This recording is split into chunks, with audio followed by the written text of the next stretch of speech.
안녕하세요. 매일 한 구절 묵상입니다. 오늘도 하나님의 말씀의 은혜가 우리의 삶을 주장하기를 주님의 이름으로 축복합니다. 시편 40편 11절에서 13절입니다. 여호와여 주의 긍휼을 내게서 거두지 마시고 주의 인자와 진리로 나를 항상 보호하소서. 수많은 재앙이 나를 둘러싸고 내 죄악이 나를 덮침으로 우러러 볼 수도 없으며 죄가 나의 머리털보다 많음으로 내가 낙심하였음이니이다. 여호와여 은총을 베푸사 나를 구원하소서. 여호와여 속히 나를 도우소서. 아멘. 시편 기자는 하나님께 은혜와 긍휼을 구하는 기도를 하고 있습니다.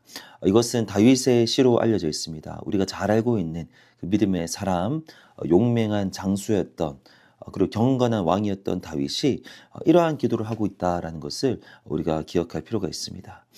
하나님께서 가장 기뻐하시는 기도는 하나님의 성품을 고백하며 그 성품에 기대어 호소하는 기도라고 저는 믿습니다. 오늘 본문에서 그런 기도를 하고 있어요. 많은 성품에 대해서 이야기하고 있습니다. 긍휼, 하나님의 긍휼, 그리고 인자와 또 진리. 그 13절에 보시면 어떤 은총, 긍휼, 인자, 진리, 은총. 하나님의 성품에 대해서 잘 나타내고 있는 단어인데요. 이것들을 우리가 기억해야 됩니다. 먼저 시편 기자는 긍휼을 거두지 마옵소서라고 기도하고 있습니다. 하나님께서 우리를 구원하신 그 근저에 있는 하나님의 성품이 바로 하나님의 불쌍히 여기심입니다. 하나님은 원래부터 창세 전부터 긍휼이 많으신 성품을 가지고 계셨습니다. 우리는 그 하나님의 긍휼을 구하며 기도할 때 하나님의 성품을 가장 잘 헤아리고 자극하는 기도를 올려드리는 거죠. 세리의 기도를 기억하시기 바랍니다. 누가복음에 있는데요. 주여 저는 죄인입니다. 저를 불쌍히 여겨 주시옵소서. 저에게 자비를 베풀어 주시옵소서.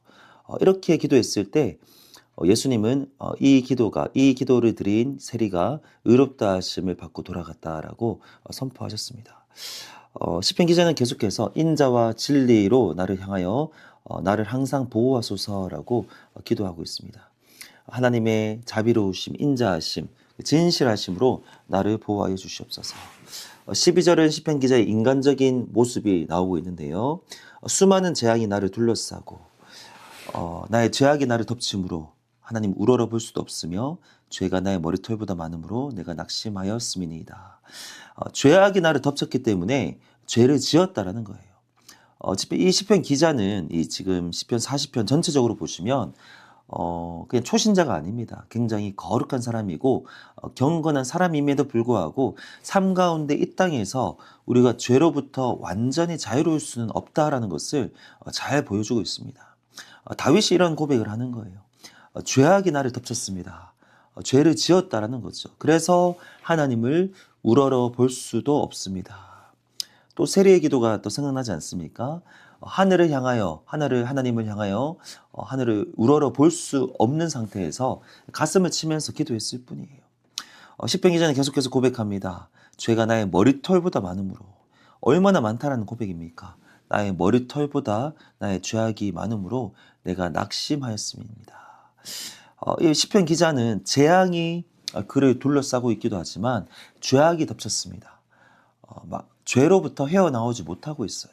심지어 죄가 나의 머리털보다 많다라고 고백하고 있습니다. 그래서 하나님께 지금 담대히 나아갈 수도 없고 그리고 낙심했습니다 라고 고백합니다. 우리도 이럴 때가 있지 않습니까? 우리의 연약함 때문에, 우리의 부족함 때문에, 심지어 우리의 죄악 때문에 스스로 자괴감에 빠질 때가 많아요. 스스로 낙심해버릴 때가 너무나도 많습니다. 이래서 내가 어떻게 하나님께 나아가겠는가? 이래서 내가 어떻게 감히 하나님께 예배하겠는가? 어떻게 내가 감히 하나님을 오늘 입에 담을 수가 있겠는가? 어떻게 내가 하나님께 쓰임받을 수 있겠는가? 라고 낙심할 때가 많은데 오늘 시편 말씀이 우리에게 위로가 되었으면 좋겠습니다. 이 시편 기자도 이러한 고백을 했더라라는 거죠. 그때 이 시편 기자의 기도는 긍휼과 은혜를 구하는 기도였습니다. 여호와여 은총을 베푸사 나를 구원하소서. 여호와여 속히 도우소서. 은혜를 베풀어 주시옵소서. 은혜는 자격 없는 사람에게, 그 단어 자체가 우리의 자격 없음을 전제합니다. 자격 없는 사람에게, 그래서 베풀다라는 표현을 하죠.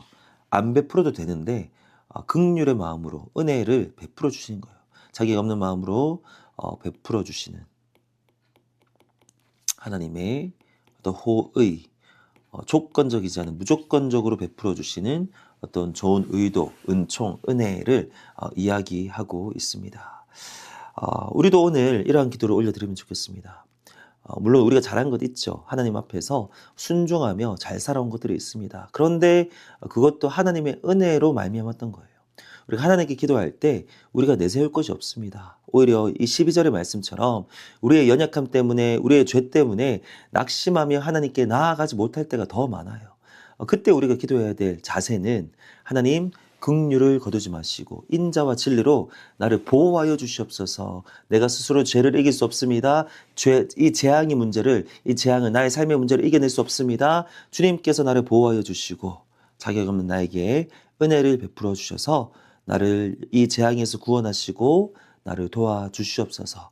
오늘도 이렇게 기도하실 때 오히려 그러한 기도가, 이 겸손한 기도가 하나님의 긍휼이 많으신 그 성품을 충족시키는 기도가 되어서 하나님을 기쁘게 하는 오늘 하루 또 우리의 마음이 될 줄로 믿습니다. 하나님 아버지 감사합니다. 오늘 이 시편 기자의 마음으로 우리가 기도합니다. 겸손한 마음으로 나아가기를 원합니다. 우리의 죄악을 불쌍히 여기시고 우리의 부족함을 불쌍히 여기시고 우리에게 은혜를 베풀어 주시옵소서. 감사합니다. 예수님의 이름으로 기도합니다. 아멘.